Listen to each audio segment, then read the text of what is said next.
Բարի է գոհաբանել Տիրոջը, Սաղմոս երգել քո անվանը, ով բարձրյալ, առավոտյան պատմել քո ողորմությունը և գիշերը քո ճշմարտությունը,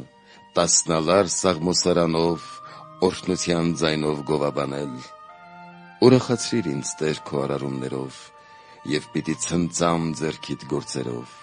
Որքան մեծ են քո գործերը, Տեր, և չափազանց խոր են խորհուրդները քո։ Անզգամ մարդը չի ըմբռնի, և անմիտը չի հասկանա այս։ Մեղավորները բուսնելով ինչպես խոտ, և անօրենություն գործողները ծաղկելով կկործանվեն հավիտյանս հավիտենից։ Բայց դու, Տեր, բարձրյալ ես հավիտյան։ Ահա քո թշնամիները, Տեր, ահա քո թշնամիները կկորչեն, կցրվեն բոլոր նրանք, ովքեր անօրենություն են գործում։ Մի եղջերվի պես բարձր կլինի եղջյուրն իմ, իսկ ծերությունն իմ առատ օծանելիքով։ Աչքս դիպավ թշնամիներիս, որոնք չարությամբ հարձակվել են վրաս, ականջս կլսի նրանց։